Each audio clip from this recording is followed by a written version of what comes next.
Hi, everyone. My name is Ingrid. I'm an educator here at the Bronx Museum of the Arts, and I'm super excited to welcome you into today's Family Affair activity. Sorry. No, good afternoon, everybody. Happy end of February. Maybe the weather's getting a little warmer where you are. And welcome to Family Affair, Bring the Museum Home.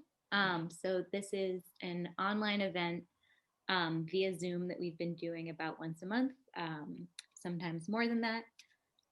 And for an hour, we're just going to do a few art activities led by educators from the Bronx Museum, inspired by some of the work we have up at the museum right now. And we'll say this again, but in case you're not aware, we do offer materials for pickup at the museum that go along with every online family affair.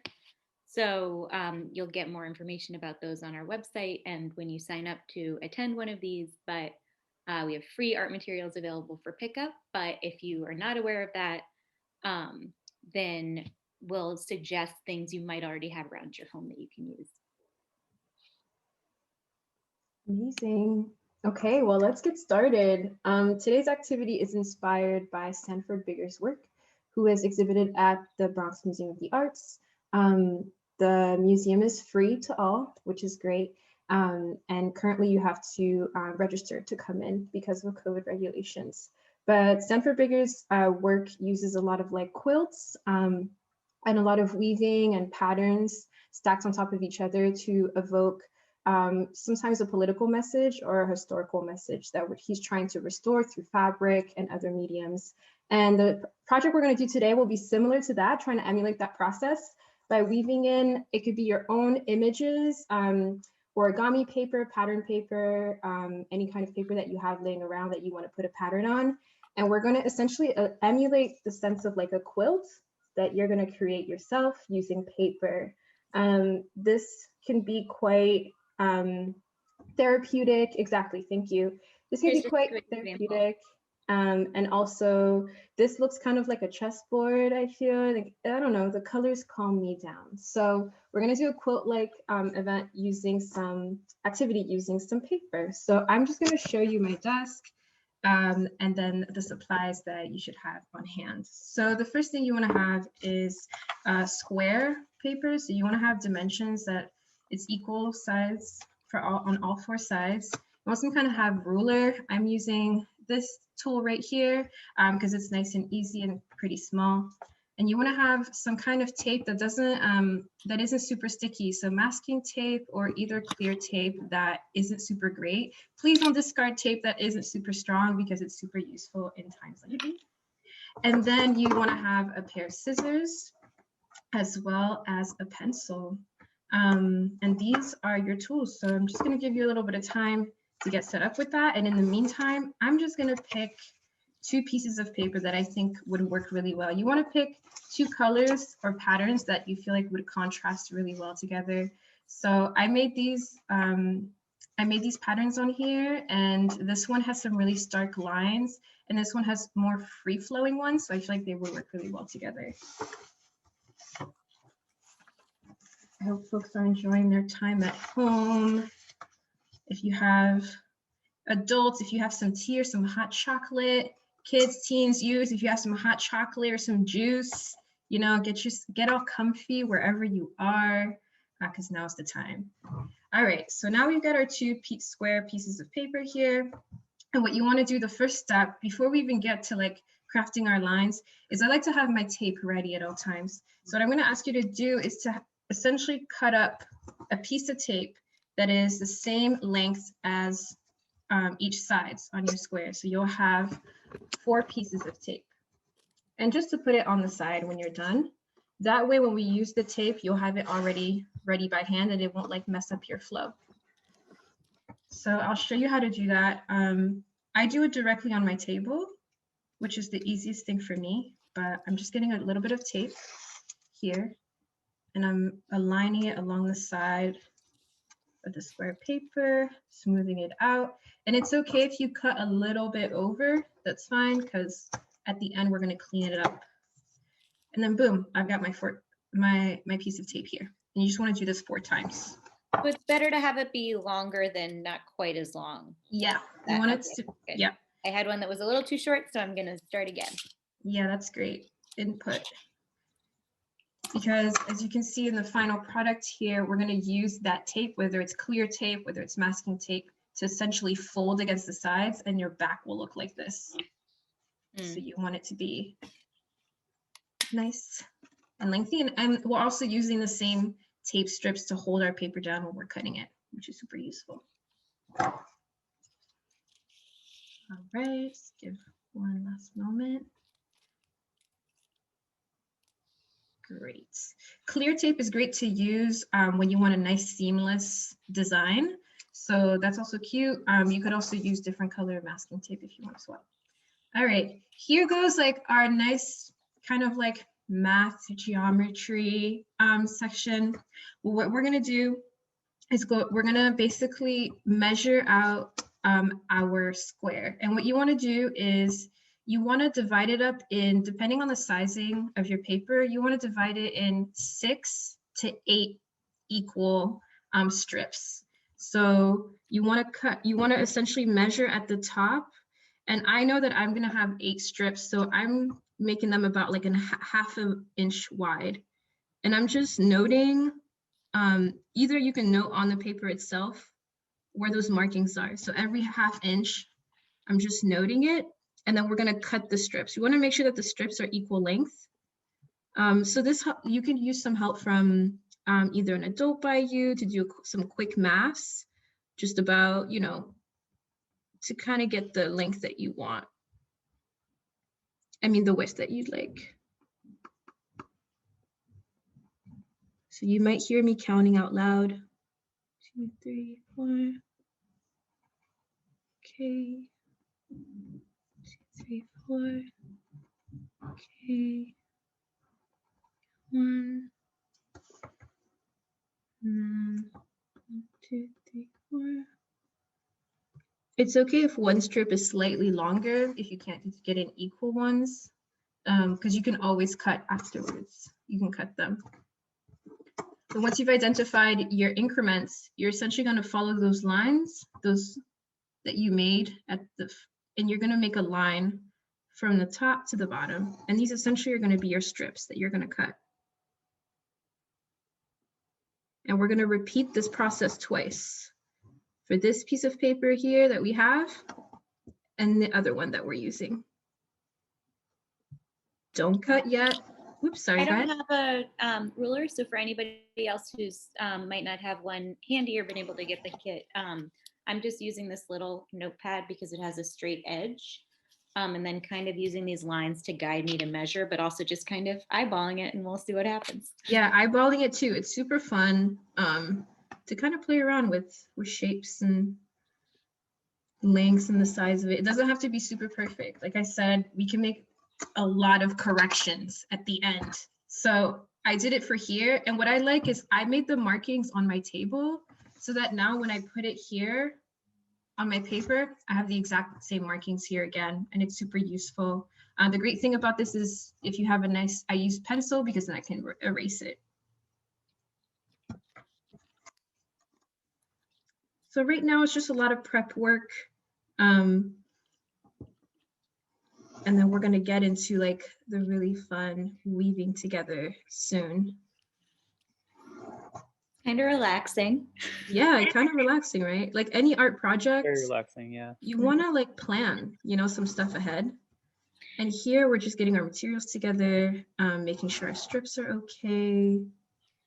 And also, because you're really doing the same thing twice, I feel like this might be a good opportunity if maybe there are multiple kids of different ages. Maybe one of the younger ones could help with the first one and then try to do the second one on their own or something like that. Yep, that's great advice. All right, 1, 2, 3, 4, 5, 6, 7, 8. Okay. All right, just want to count my strips up. So again, for those who may just be joining us, just as a recap, we are making a tiled quilt using paper.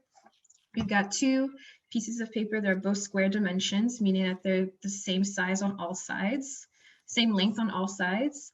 And then we've also prepped ourselves with 4 strips of tape that we'll be using very shortly. And what we just did here is we're gonna cut strips essentially, same length strips. So depending on the size of your paper, you wanna have like 6 to 8 strips of equal size. So what we did is we measured at the top, or just eyeballed it, and then we drew lines. And I was saying earlier, if you don't have a ruler, you could always use the straight edge of a book or a notebook.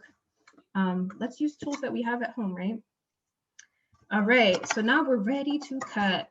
Let's take our first piece of paper, and we're just gonna cut the strips just straight down.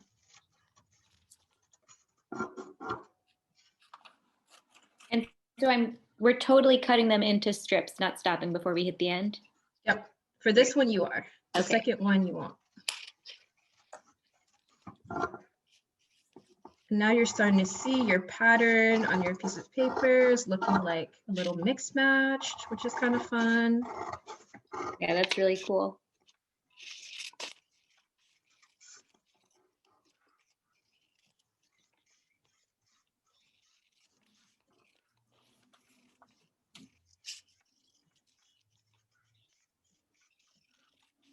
Beautiful. So now we've got our nice strips. I'm kind of like moving them around because I think it'll be fun for them to look a little like out of whack when I weave them in. So they'll kind of show like a different drawing. You might get inspired at this point, like, whoa, this is kind of cool. And want to like maybe do another art piece out of this. It's up to you. The possibilities are endless. So here's what you want to do with your first piece. Great. Your second piece now, what you're going to do is we're going to cut again, but we're going to want to leave about 1/2 inch here at the top. So what I like to do is I like to use my finger. I have small fingers, but I like to use my finger and just kind of etch it on the side to show that like, hey, my scissors should not go anywhere past this point. Okay. And instead of cutting we're gonna cut from the bottom up. So you see I'm gonna cut, I'm gonna cut, I'm gonna cut, and I'm gonna let the top of my scissors stop where that line marker I put. So leave about 1/2 inch. So it should flap onto the paper. They shouldn't be standalone strips. And I'm gonna continue all the way through. You wanna try to aim to make all your stops for each like strip about the same height. It's okay if they're not. Boop, boop, boop.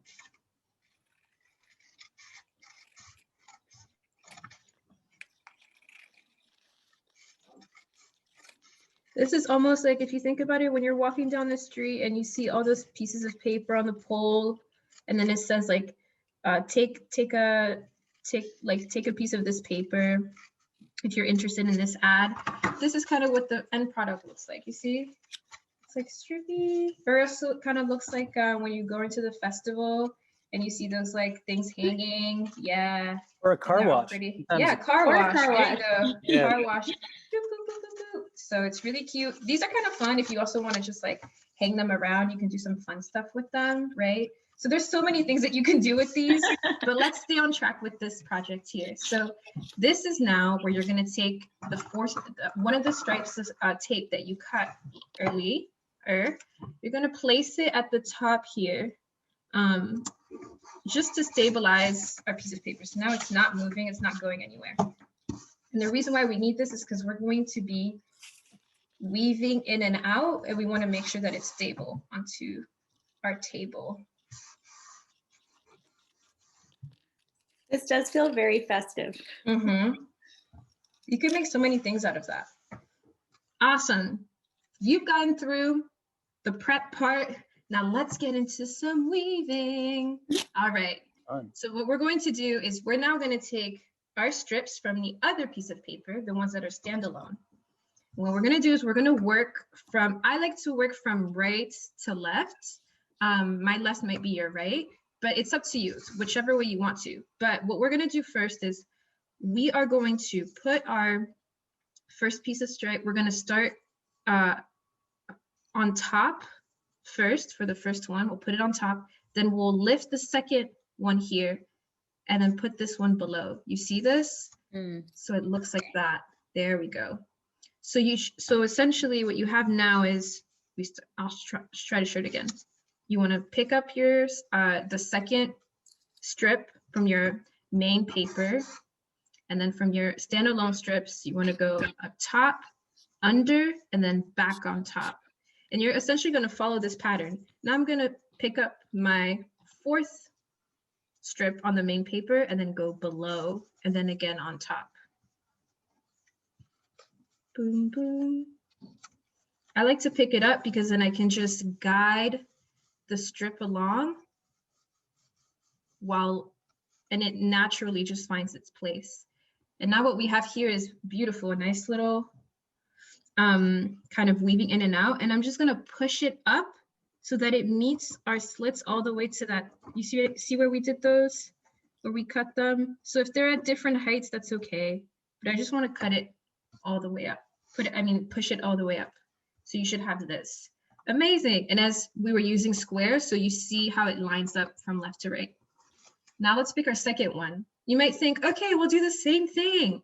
We'll start up top and then we'll go below. But when we do that, we're not getting the same effect. See here? So what we're gonna do is we're gonna go under first and then over and then under and then over. Under and over, and then end with under. And when you're done, you just push it up again as high as it can go. And really, this whole process is really inspired by looms and what were weaving looms before the sewing machine and the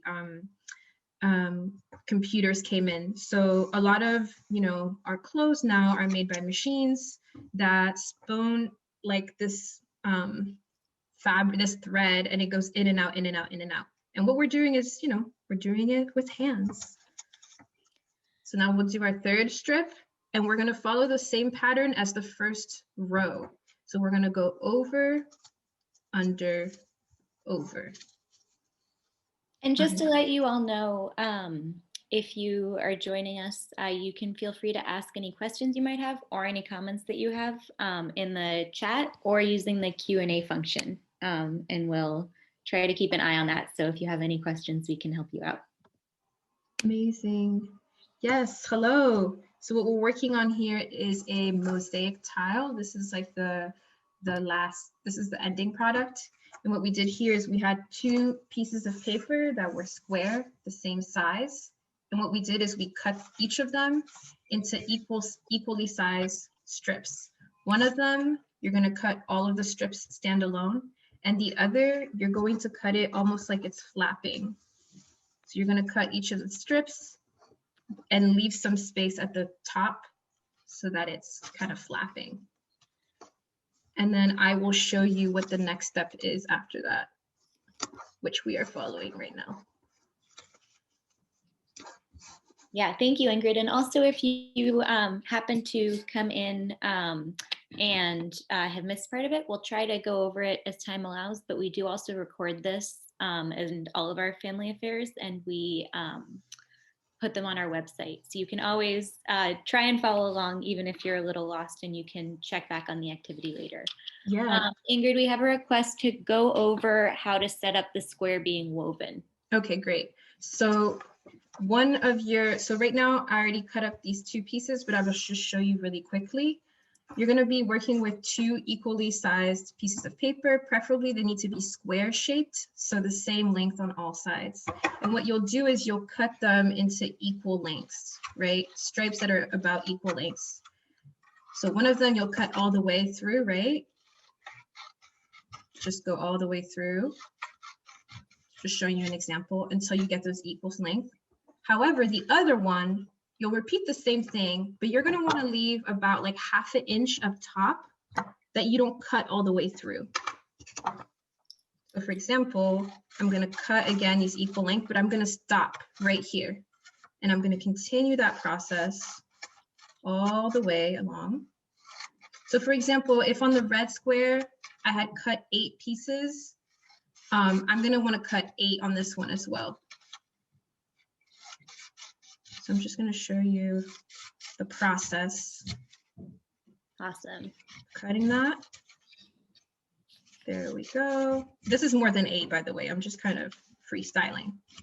But now I've got it set up and it looks like happy. Whereas the other one, standalone pieces, because these pieces are going to be the ones that we weave in and out.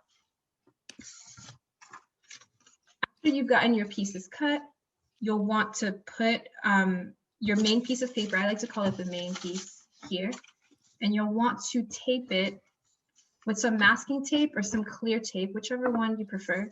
That's not super, super sticky so that when you rip it out, it doesn't rip your whole paper out.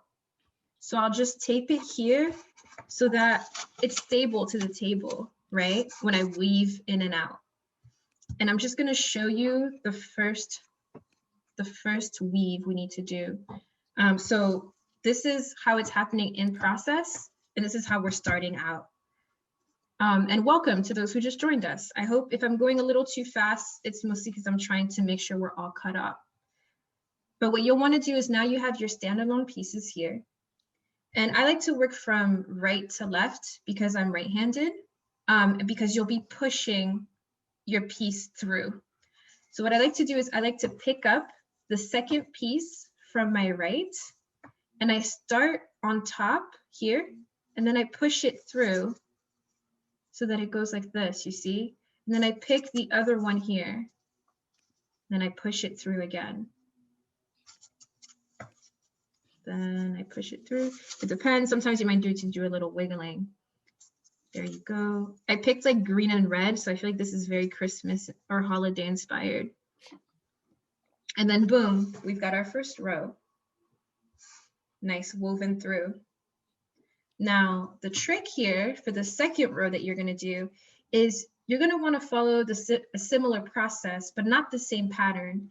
Instead of starting off over, under, you're going to do under, over, and then under, and then over, and then under, and then over. You want to have alternate patterns.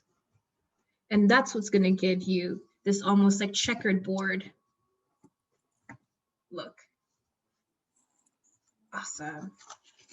So what I'm going to do is I'm going to leave this example here on my right so that you can look at it if you'd like. And I'm going to continue here on my left with the one I had just started out with. Again, the prep, which is cutting your strips, may take a little bit of time. So it's okay if you're not here with me on the same step. That's totally okay. Everyone, this is art, right? You take your time with it. There's no rush at all. So I'm going to continue here where I had left off previously. If you're kind of stuck like, okay, which pattern should I do next? You just want to look at the row that you just left. And I'm like, oh, I started off with over. Now I'm going to go under. Yeah, and that's what's really helpful to me because I have done it a couple times, like the row before, and then had to redo it, is you should never have two squares that are the same right next to each other. Mm-hmm. So if you do, you might want to relook at what you have and redo one of them. So instead, here I have one pattern and then the other, and it always alternates. Yep. And one way to make it, another tip is that you might be putting your piece in and find like, wait, Ingrid, it's really loose. Why is this super loose? What you want to do is when you put your piece in, slide it. Try to slide it as high up as it can. You want it to like nicely snug, almost like you want it to nicely snug. It's like cousin, it's long lost cousin that you cut it away from. So you want it to nicely snug together, and now it's nice and tight. Amazing. Oh, it's looking so great. I'm so excited. And then you just want to repeat this process. This is really fun to do with music, alone with people, over a conversation. It's like your hands are constantly doing something while you could be thinking of other things. When I was doing it this morning, it just made me think about like being out on a field or something. I don't know why. Like the crisscross. I was like, oh, I feel like I'm playing checkers, but also I feel like I want to play soccer. I don't know why. These were my associations. Your associations may be different. But this is super fun. Another fun way that you could do this is you could use photographs. And also I'm going to show you like a really cute tip also if you want. Right now we're going in and out, in and out. So my last row was over and under. I'm going to go under, right? Over and under. But I want to get experimental with it. And for the next two rows, I'm going to leave them over. And what you can, and like you could do fun things like that because now you can create almost kind of like visual patterns. So like now it's like my eye is following this square down to this one down here, right? And if I had a bigger square, then I could almost kind of do like cryptid coded messages. Or you could do letters that way, right? Like you could spell someone's name and that would be kind of cute, right? If you wanted to write a letter to someone. And so I'm going to do it that way just to kind of have fun with it. The only issue that comes about is like maybe after that we're following almost the same pattern as above, but I don't know. I think it's kind of cool. Yeah. So once you learn the kind of formula, then that's when you can start playing around with it. Yep. So really this workshop is just kind of teaching you the skills on how to make it, you know, but then after that, once you have these skills, you can go on your own and experiment and have fun with it. So again, the row above me, like above was under. So I'm going to start with over and then under. So we should go right to the edge on that side, Ingrid? Yep. You want to go right to the edge. And that's where we're going to use our tape is coming up next. So you want to do this until you reach the tape. And I would say don't get experimental on your first try because there are a few rules, unless you know the rules already. You're like, ooh, I know that. And it's really what it is. Because right now I realized I was going in the same pattern as the one above. So I just wanted to make sure that I tucked it in at the end here. But what I'm going to do is I want to make sure that my pieces of paper are nicely lined up. So sometimes I might move them over a little bit. Okay, so what you want to do is you want to complete it till the bottom. Once you're here, once you're at this step, you are going to take your second piece of tape. So at the beginning, I asked to cut 4 equal pieces of tape here. I'll back up so you can see. And we're just going to tape this here for now. There we go. We're going to tape the sides as well. When you tape the sides, make sure not to tape over that top part where we didn't cut into it. So you want to leave a little bit of space. Right now, don't worry about if it's not lining up with your borders or anything. We're just stabilizing our piece of paper onto the table. Wow, it looks so nice like this. You can even run your finger through it and it's like you can feel the texture. That's how you know that it's in place. If you kind of lightly go like this and nothing's like going out of whack, you're in good shape. Now we're going to remove our top layer gently so that you don't, you want to do this gently. So that's why I was saying to use tape like masking tape or clear tape that isn't super strong because it usually won't rip up your paper. So now we've got our top piece that is here and we can see it. And this is where we're going to use our knife. Again, if you have one of these, this is also really useful. You can then kind of, but you know, around children, these aren't super safe. So I wouldn't suggest these around children. But you can use your scissor and this is where you go now and you finish the slits that you had made. Oh. Didn't see this coming. Yeah, I also didn't know. Because you'll have one piece remaining. You should have one piece remaining. I do have one piece remaining. You should have one piece here remaining, and that's the one that's going to go on top, so you have a really nice, beautiful finish.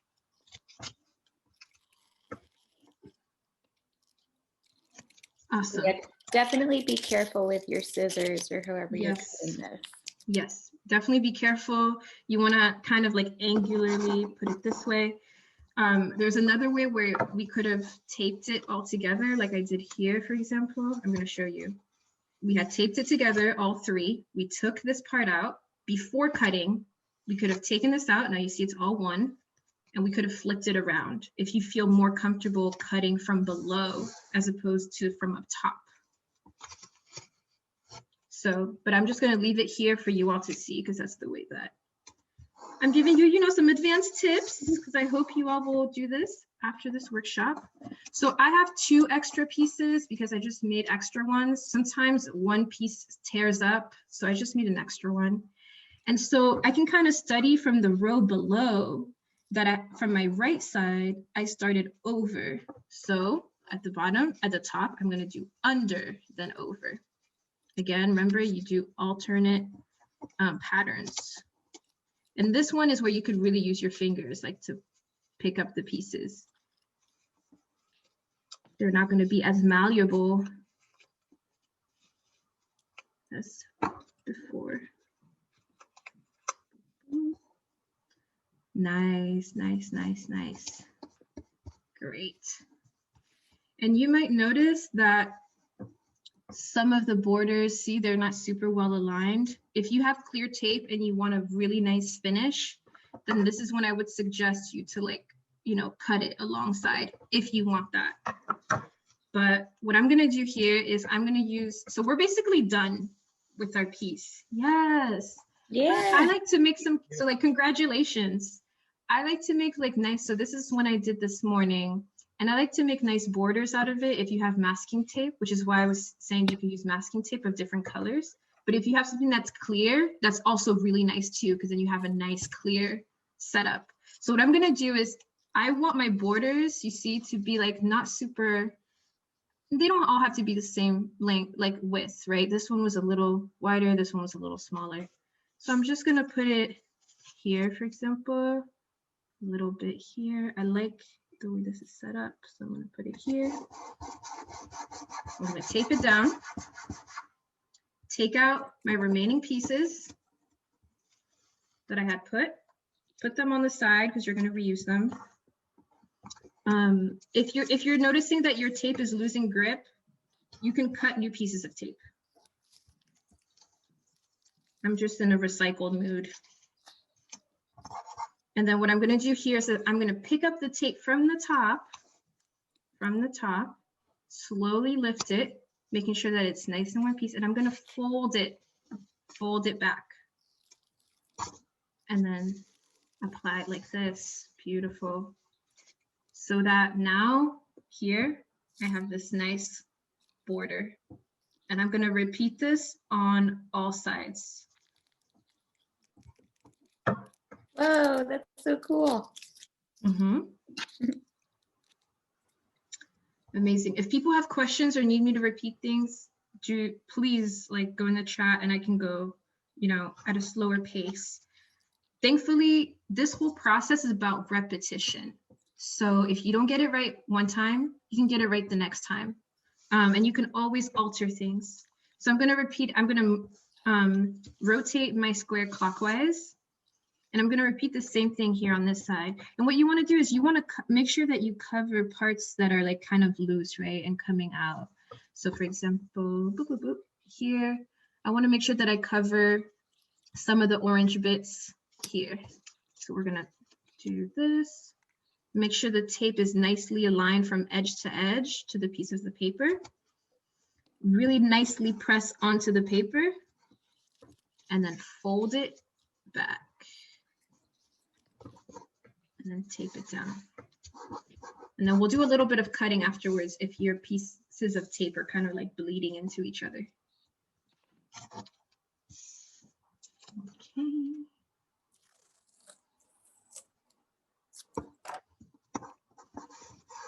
Like this. Go back. Wow, it's coming together. And then my last final piece.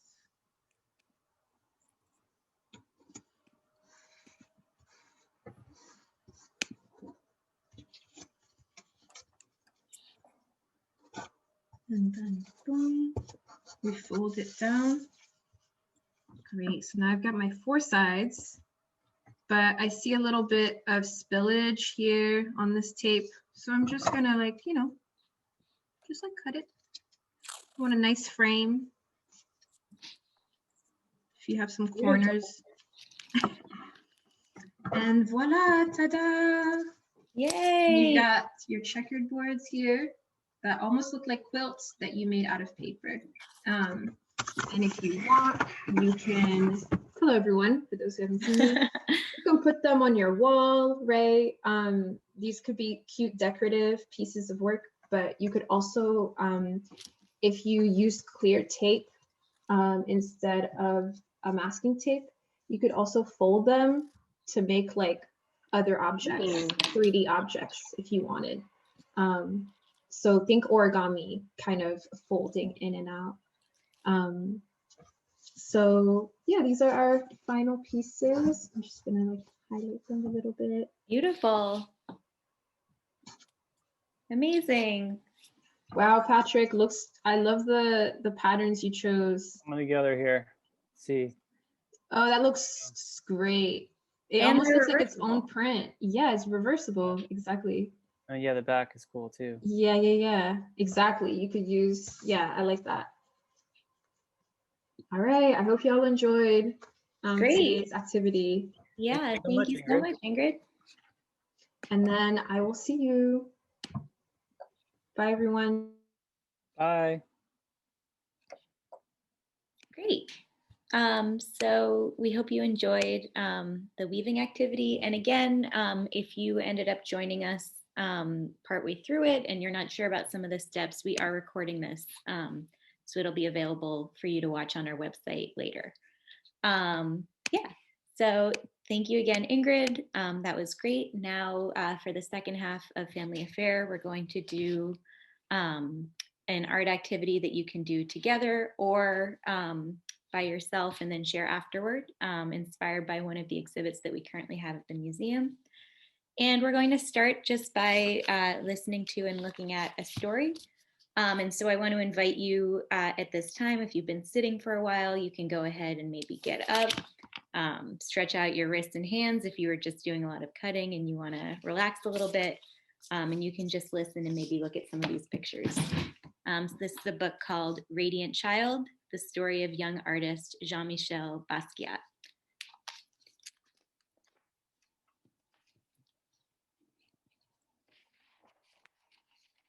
And the pictures in this book are really beautiful, so I hope you can see them.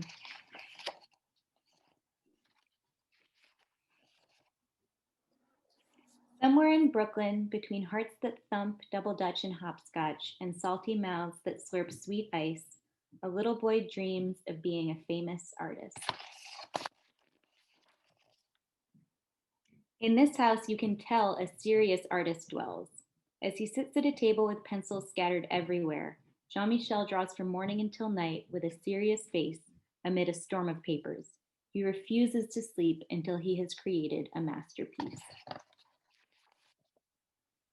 At night, images enchant Jean-Michel's mind, and he wakes from his dreams to add one more line. His drawings are not neat or clean, nor does he color inside the lines. They are sloppy, ugly, and sometimes weird, but somehow still beautiful. His art comes from his mother, Mathilde, a Puerto Rican woman who designs and sews, cooks and cleans, and makes the house look like a stylish magazine. But most important, she lies on the floor and draws with Jean-Michel on his father's old work papers.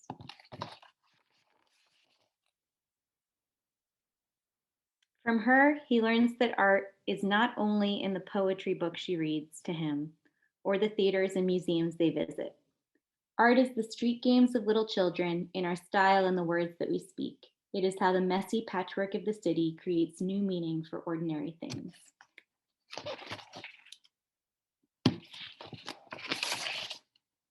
While visiting the museum, they look at his favorite works of art, reading the story behind each artist, reading the story behind each work.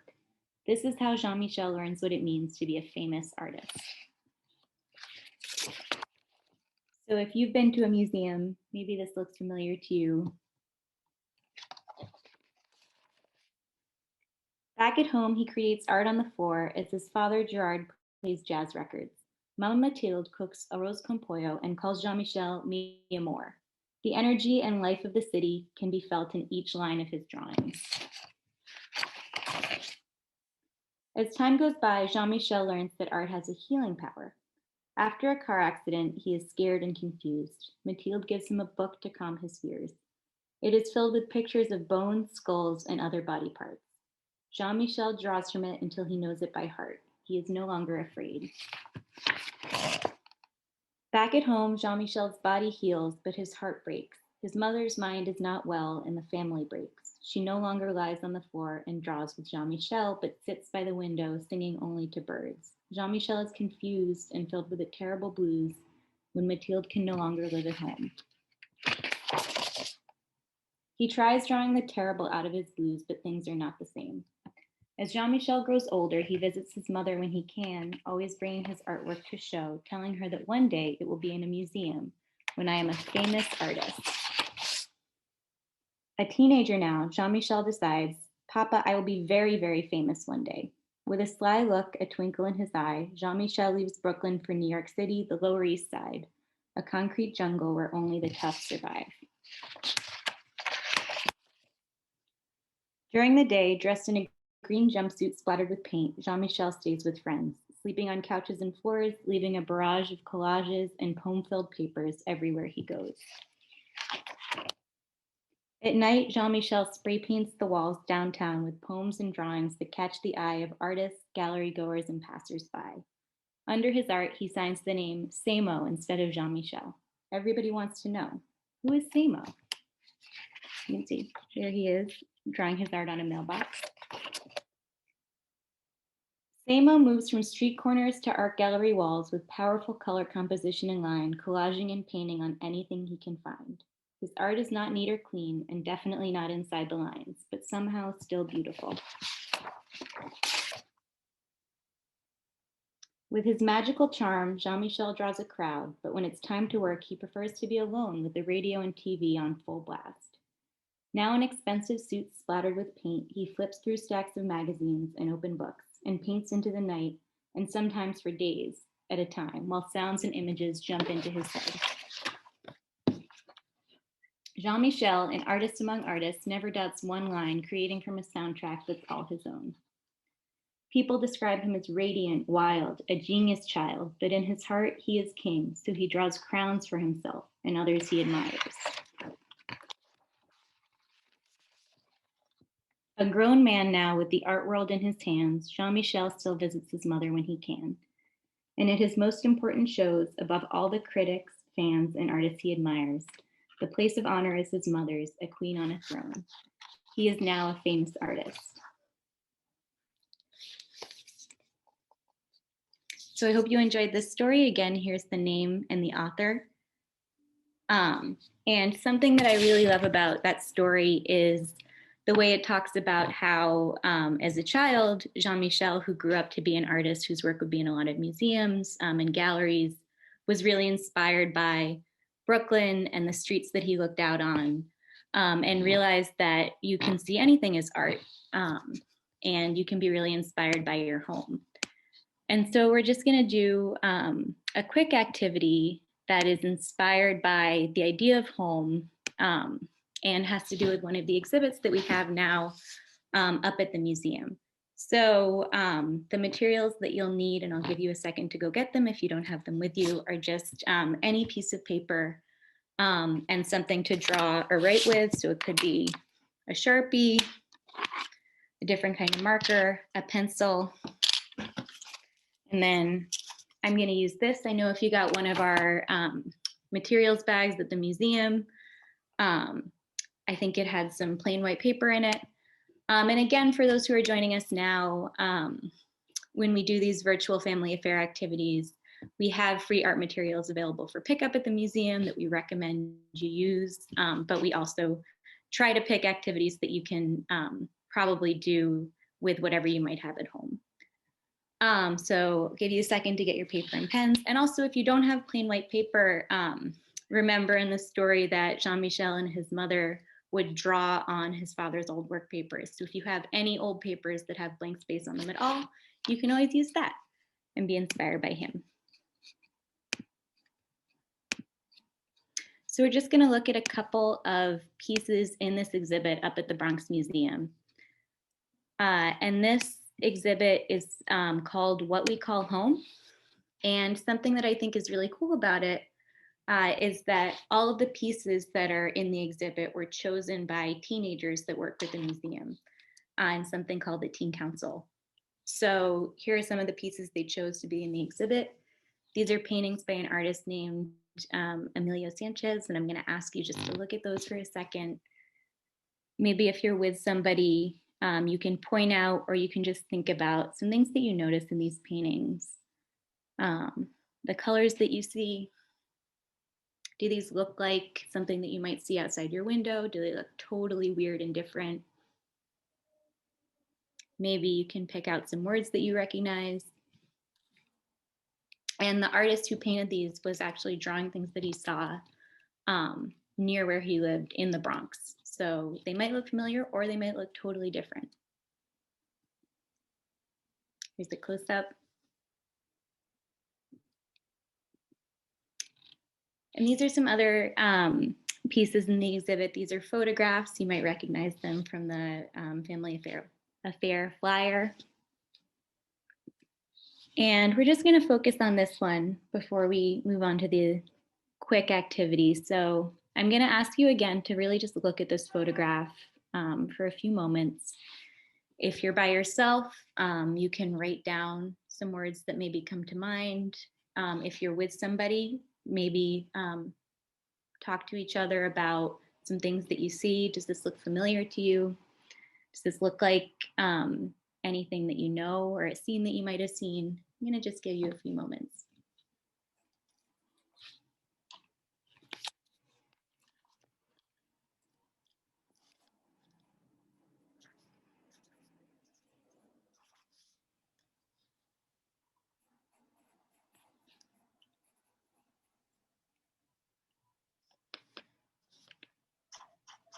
And again, I invite you, if you have your paper and whatever you're writing or drawing with, to just start writing some words that stand out to you.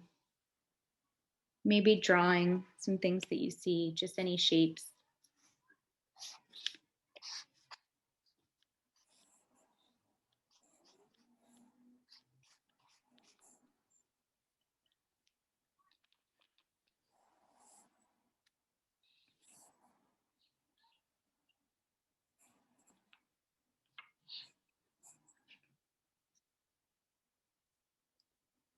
Just take a few more seconds.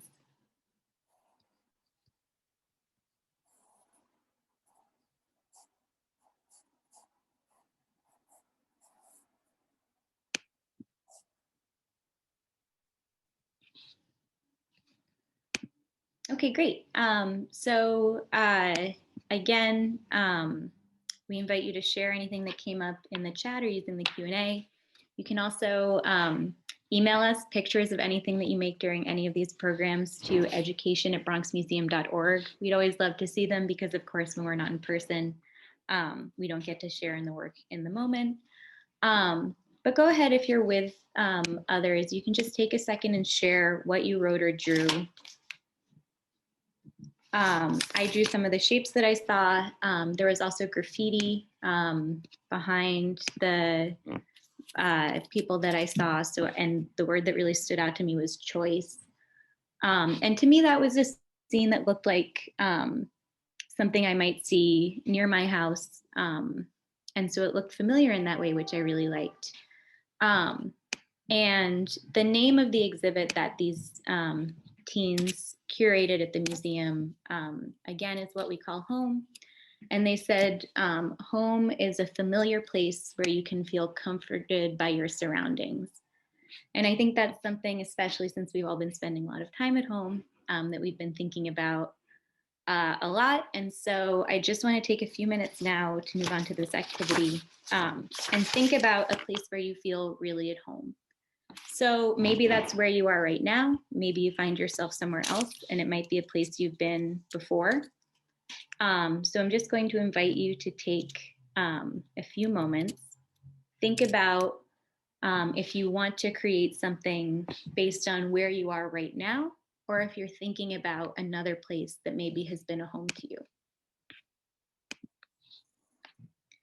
And so if you think you want to make something based on where you are now, then I'm going to invite you to just start looking around your surroundings.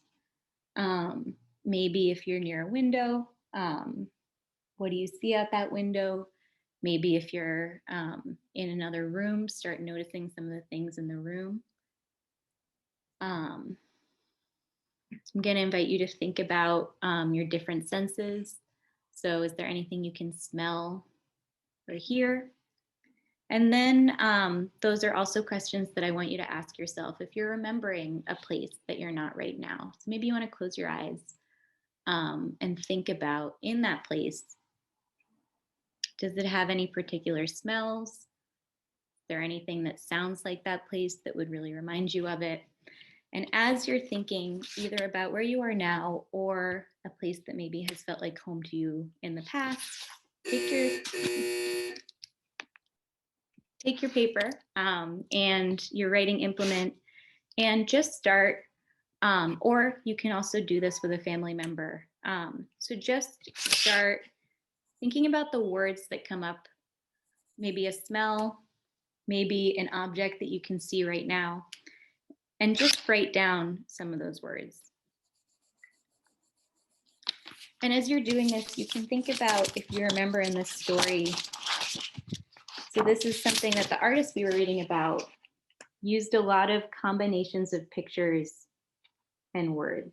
So if you look at the image right here, if there are words that come out that stand out to you, you can write them in all capital letters. You can draw around them.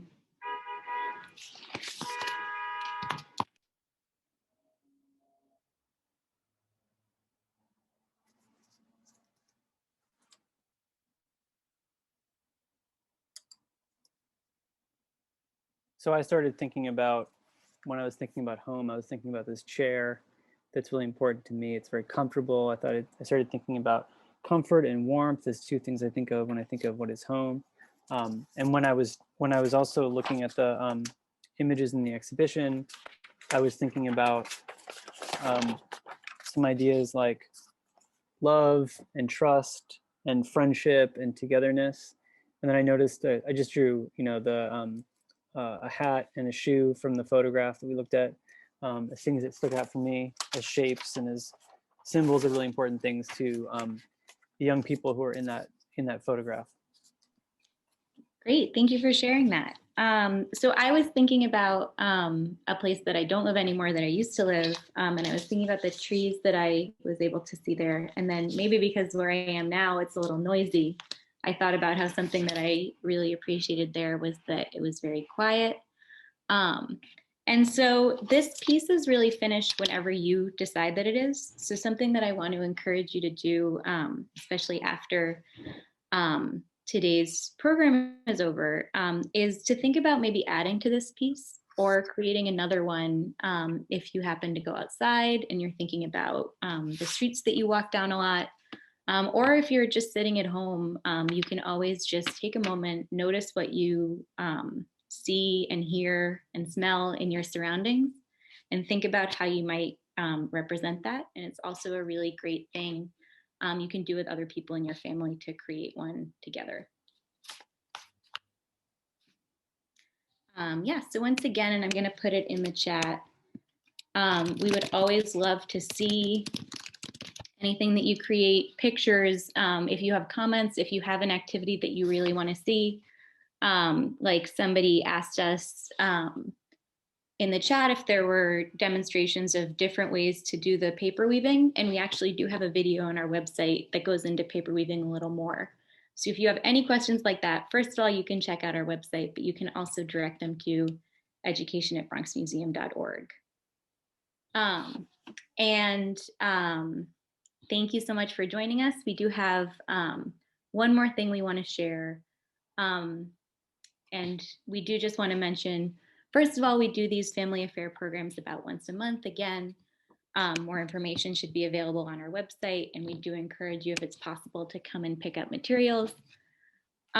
We also do want to say, and thank you for joining us, right at the end of February, which is Black History Month. The exhibits that we currently have up at the museum all celebrate Black artists and the work of Black artists. So we encourage you to look at those, whether that be online, where we have information and videos, or if you're able to come to the museum, which is, again, free. You just need to make a reservation beforehand.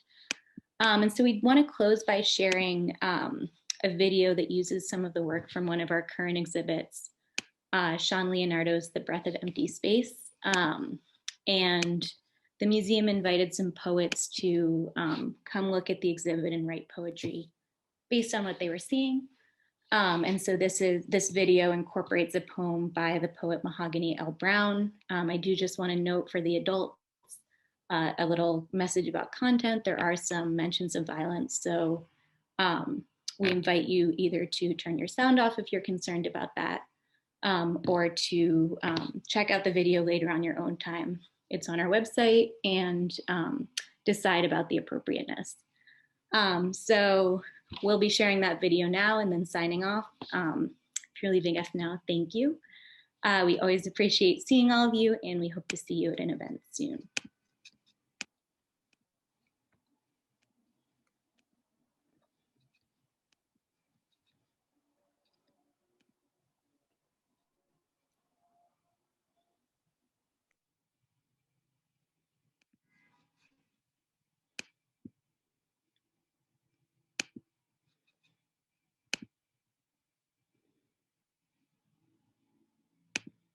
Walter Scott remembered. Walter. You can learn grace when you see the picture of a slain man and still see him smiling, breathing, being alive. Well, the copper anguish when you convince yourself to not burn down the house that engulfed him.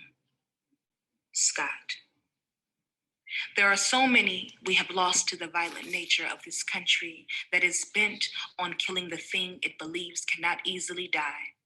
The spirit of a man, whether running or in a hoodie, whether laughing or loitering, is not target practice. A spirit of a human, whether here or not here, is still here. Ask my mama. She does not argue with ghosts who have been taken from the salt of the salt too soon. Too soon. She has taught me to speak of the fast fallen in reverence in case their energy is near. In case they forget the way they died is a way to die. Too many dust to dust. Not enough ash upon birth. They will rise like the heat of a people who have buried too many, and so many too soon. Death comes for us all, no matter if our mouths are full of gold or rot, no matter if we utter Psalm 23, no matter if we say we matter, our Black lives matter.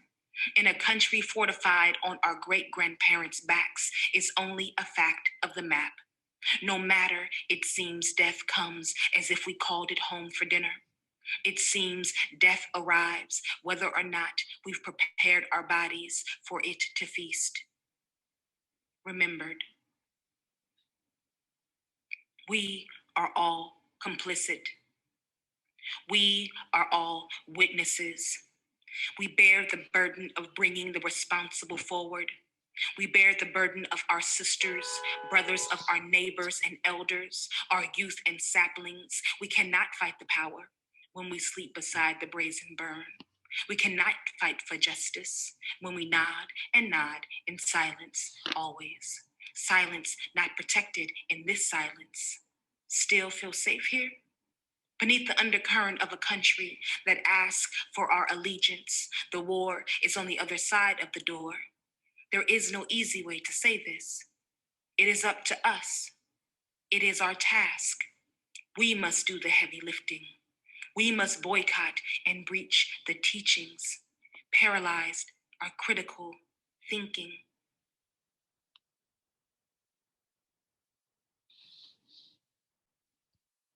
So for anybody who's still joining us, thank you again. That poem was by Mahogany L. Brown.